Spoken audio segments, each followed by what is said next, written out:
Emily had always believed that if something were wrong in her marriage, she would sense it. She and David had been together for almost a decade, married for 7 of those years, and while their relationship wasn't perfect, she never imagined it would come to this. She had noticed small changes over the past few months. David working late more often, being glued to his phone, showing less interest in their conversations. But she chalked it up to stress. He had always been ambitious, always striving for more, and she assumed he was simply caught up in work. But deep down, something had been gnawing at her, a quiet voice in the back of her mind that she had tried to ignore. It all unraveled on a cold Friday evening. Emily had planned a quiet night at home. She had cooked one of David's favorite meals, a homemade lasagna, and opened a bottle of red wine. She wanted to reconnect, to talk about their future, maybe even suggest taking a trip together. But as soon as David walked through the door, she knew something was wrong. He looked tense, his shoulders rigid, his jaw tight.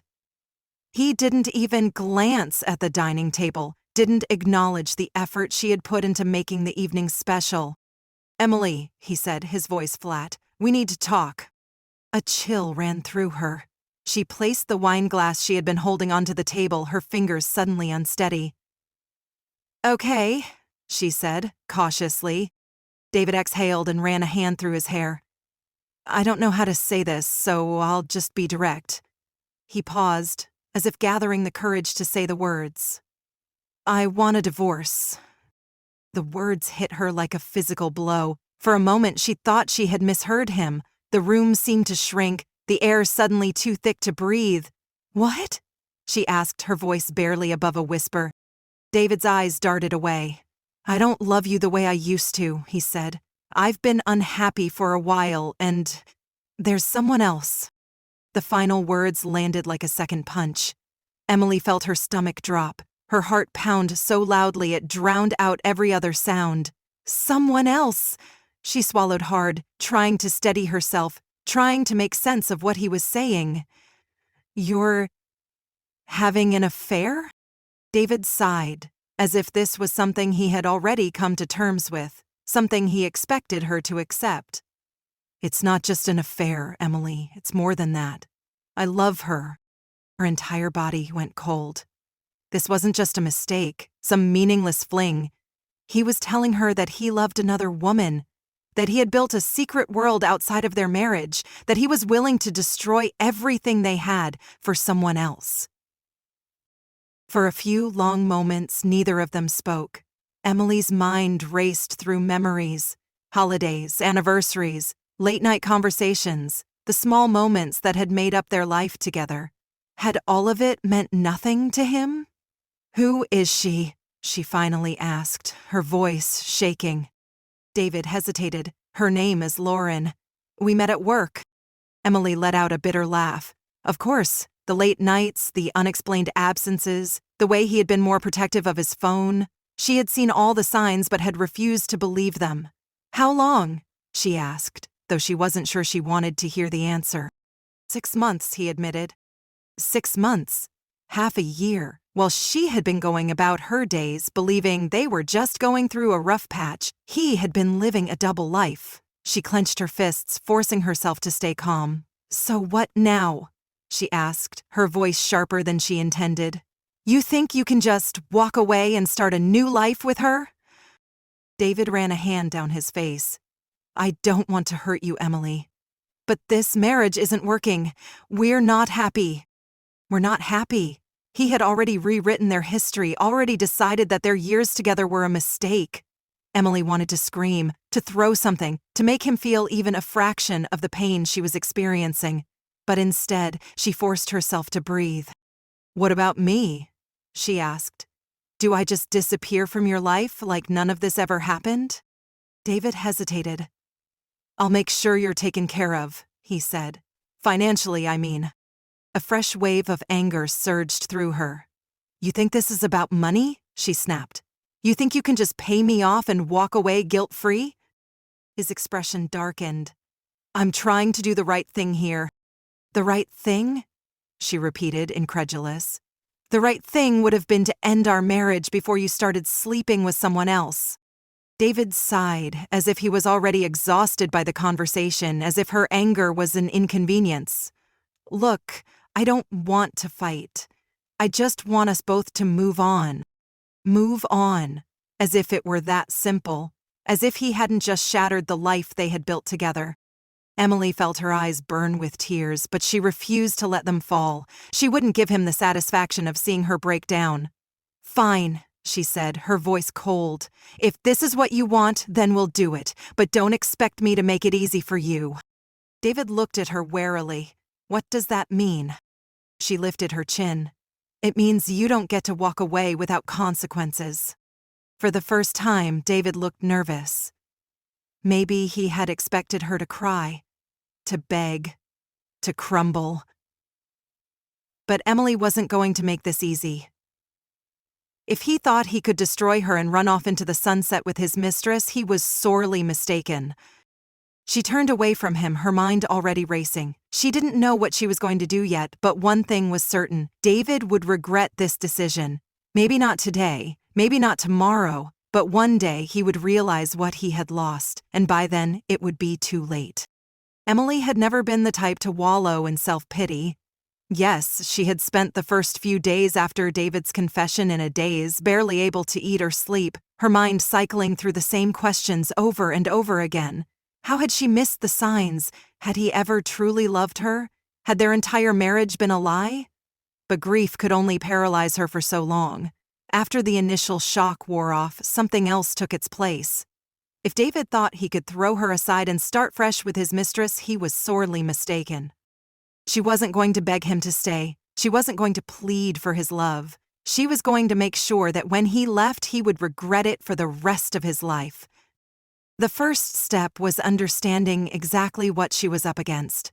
Emily knew that divorces could be brutal, especially when one party was eager to move on.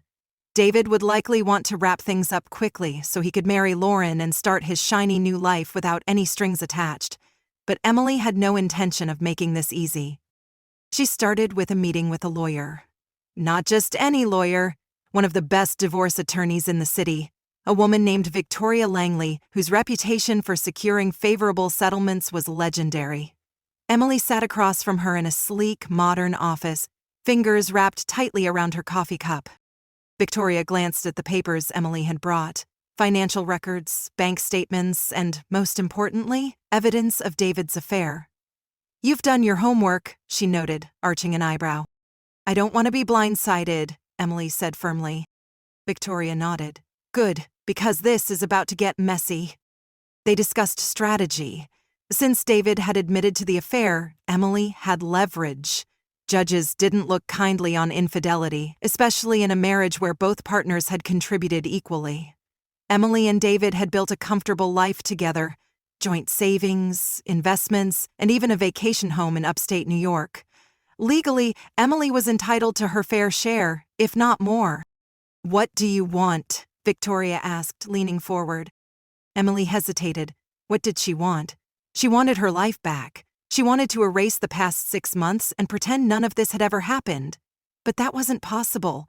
What was possible, however, was making sure she wasn't the one left broken while David walked away unscathed. "I want what's fair," Emily said carefully.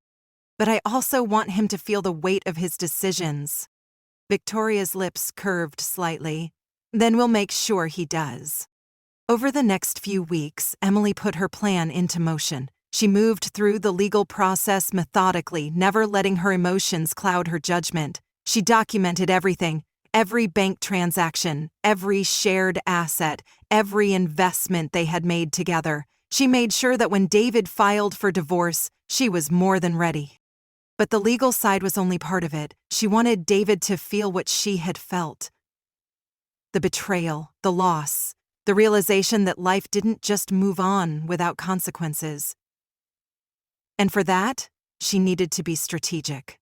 First, she stopped being the devastated wife. She refused to give David the satisfaction of seeing her broken.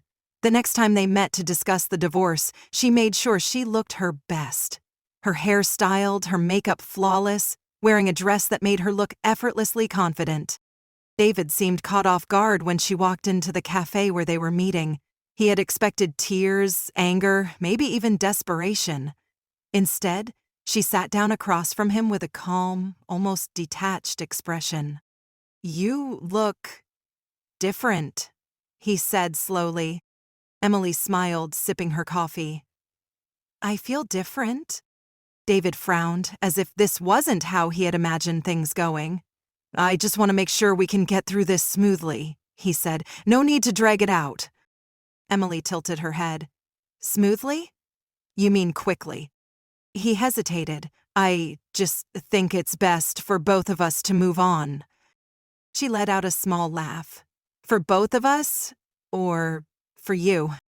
David shifted uncomfortably. "Emily, come on. We don't have to make this harder than it needs to be." She leaned forward, lowering her voice. "Oh, but we do, David. You made your choices, and now you get to deal with them." His jaw tightened, but he said nothing. Over the next few weeks, she made sure that dealing with the divorce was the last thing David wanted. She contested certain assets, forcing delays. She ensured that their financial records were scrutinized, uncovering discrepancies that worked in her favor. She refused to be rushed, stretching the process out so that every step was painful for him. And then there was Lauren. Emily hadn't spoken to her directly. She had no desire to confront the woman who had wrecked her marriage. But she didn't have to. Word got around. Emily still had friends in David's office, people who were more than willing to share what was happening. Lauren had expected David to be free by now, for their new life to begin seamlessly. Instead, she was growing impatient, frustrated with the delays, the legal battles, the financial strain. One of Emily's friends, Claire, who worked in the same office as David, sent her a text one afternoon.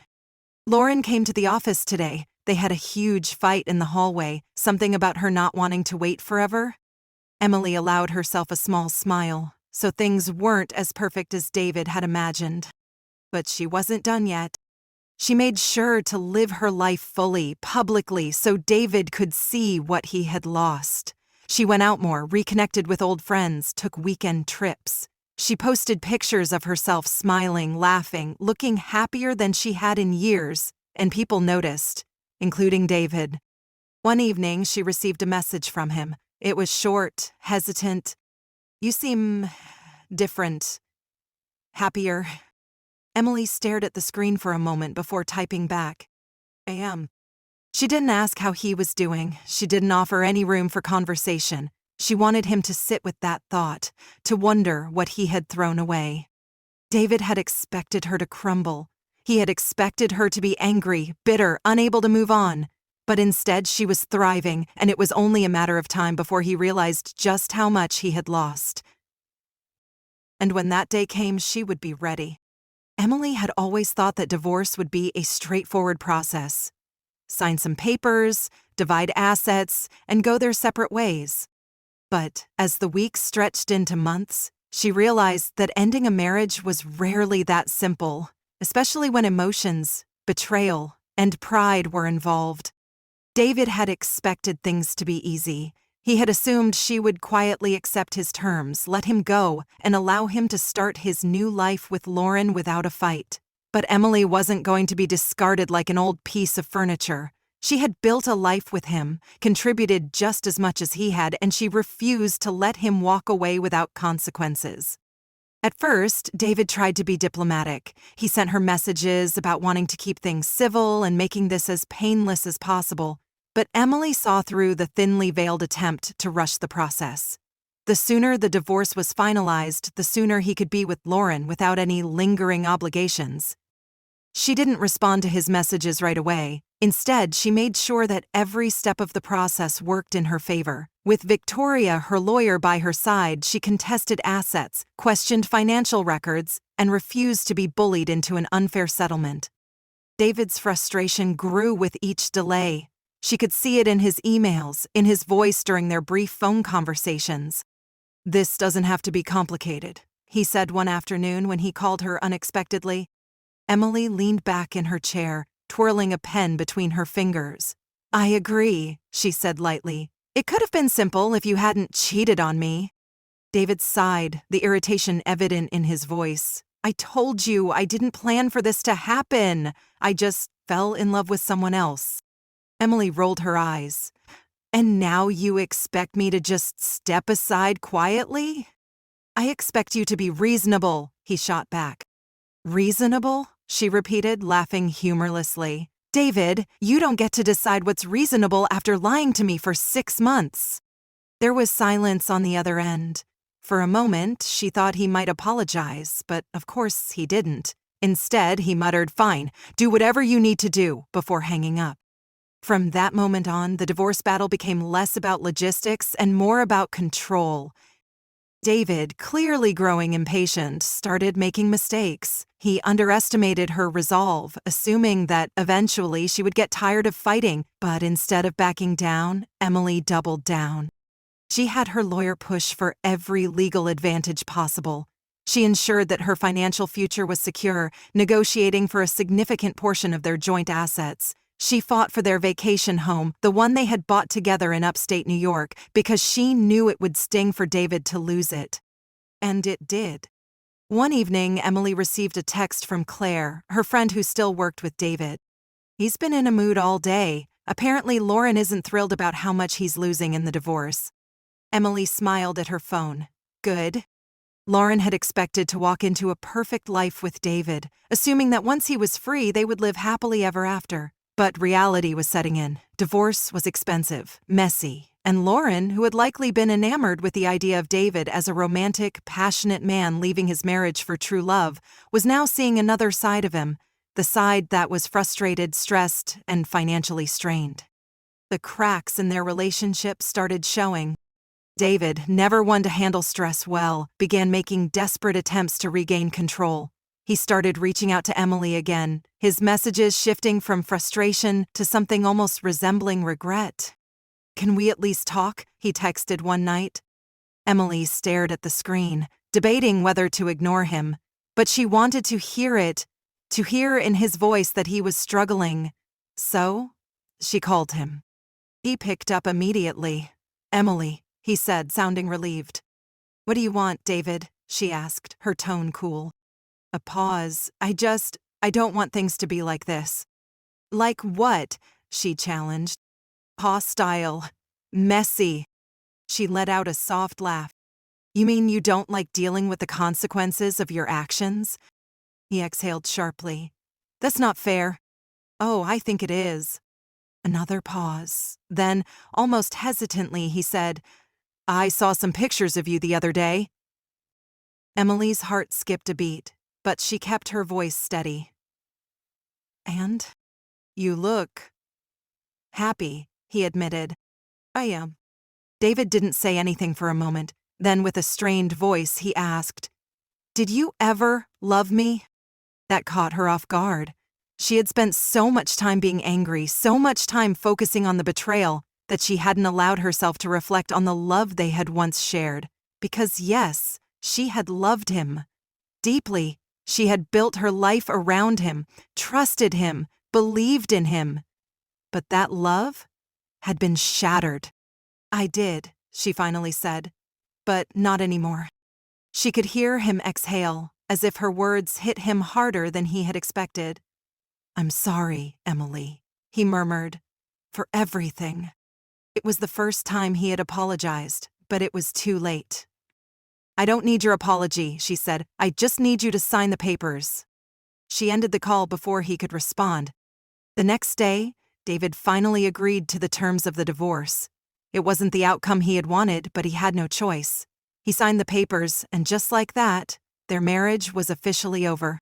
Emily expected to feel sadness when it was done, but all she felt was relief. She had fought for herself, refused to let him walk away without consequence, and in the end, she had won. David, on the other hand, had lost more than just money and assets. He had lost her, and as much as he might not have realized it yet, one day he would regret it.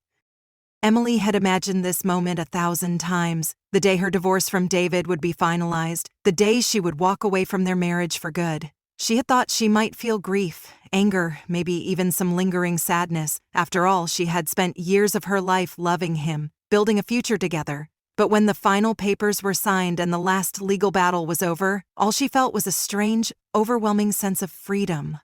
David was no longer her problem. She celebrated in her own quiet way. No dramatic party, no public declarations, Just a night to herself, a bottle of expensive wine, and a deep breath of relief. She deleted his number from her phone, unfollowed him on social media, and let out a sigh as the weight of the past few months lifted off her shoulders. It was over. But for David, it was just beginning. Emily didn't go out of her way to check up on him, but she didn't have to. Word got around, especially from Claire, who still worked at the same company as David and had a front-row seat to his unraveling. Lauren, the woman he had thrown everything away for, had started to see the cracks in their so-called perfect love story. At first, things had been great for them. They had their stolen moments, the excitement of sneaking around, the thrill of forbidden love. But now that David was officially divorced, reality had settled in. There were no more secret meetings, no more excuses, no more us against the world mentality. It was just them, living a normal life. And it wasn't nearly as exciting as Lauren had expected. Claire's updates were almost too good to be true. "Lauren's been complaining about money," she texted Emily one afternoon. Apparently, she didn't realize how expensive divorce could be. Emily smirked as she read the message. Oh, Lauren had known about the affair, had probably even encouraged it, but she hadn't considered the financial consequences of breaking up a marriage. David had lost a significant portion of his savings in the settlement. The vacation home in upstate New York, which he had once loved so much, now belonged to Emily. His monthly expenses had increased, and suddenly, the life he had planned with Lauren wasn't looking so perfect. But it wasn't just the money. Lauren had assumed that once David was free, their relationship would be smooth sailing. But what she hadn't considered was the fact that she had built her relationship with him on deception, on lies, and stolen time. Now, without the thrill of sneaking around, all that was left was the reality of David himself. Stressed, irritable, and, most of all, regretful. It wasn't long before the fight started. Claire overheard snippets of their arguments at the office. Lauren complaining that David wasn't as attentive, that he wasn't as passionate now that they were out in the open. David snapping back, frustrated with his financial situation, exhausted from the pressure of maintaining the perfect image of their love story. One evening, Emily received another text from Claire. They had a huge fight in the parking lot today. She accused him of still being in love with you. Emily blinked at the screen. That was interesting. She hadn't thought about whether David regretted his decision. Not really. She had assumed he was too stubborn, too convinced that he had made the right choice. But maybe, just maybe, the cracks were deeper than she had realized. And then, one evening, he proved it. Emily had just finished dinner when her phone buzzed with a number she didn't recognize. She hesitated before answering, but something told her to pick up. "Hello." There was a pause. Then, a voice she knew all too well. "Emily." She closed her eyes for a moment before answering. "David." There was another pause, as if he wasn't sure what to say. Finally, he sighed. I don't even know why I called." She could hear it in his voice. He was tired, defeated. "Are you drunk?" she asked, not out of concern but curiosity. A humorless chuckle. "Not yet." Emily leaned back against the couch. "What do you want, David?" Silence. Then, a quiet, almost hesitant confession. "I think I made a mistake." She inhaled sharply but didn't let the words affect her. She had been waiting for this. For the moment he realized that the grass wasn't greener on the other side, that he had traded a strong, loyal partner for an illusion. "You think?" she said, her voice calm. He sighed. "Lauren and it's not what I thought it would be. Things are different now." "Of course they are," Emily said, "because now you actually have to live with your choices." She could hear him swallow hard. "I miss you." For a split second, she almost felt something. Nostalgia, maybe, for the life they had shared. But it passed as quickly as it came. "I don't miss you," she said, her voice steady. David didn't answer right away. When he finally spoke, he sounded smaller than she had ever heard him. "I messed everything up, didn't I?" Emily tilted her head, considering her response. Finally, she said, "Yes, David, You did. She could hear his breath hitch, like he hadn't expected her to be so blunt. Maybe he had hoped she would offer him comfort, that she would soften at the sound of his voice, but those days were over. You once told me that you didn't love me the way you used to, she reminded him, that you had fallen in love with someone else, that you wanted a fresh start. He exhaled. I was an idiot. Yes, you were. More silence. Then he asked almost desperately, could we ever? No. Emily didn't let him finish. She wasn't interested in what-ifs, in second chances. He had made his bed, and now he had to lie in it. I've moved on, David, she said, standing up and walking toward the window, looking out at the city lights. And you should too. There was nothing left to say. He knew it. She knew it. Finally, he let out a hollow chuckle. I guess I deserve that.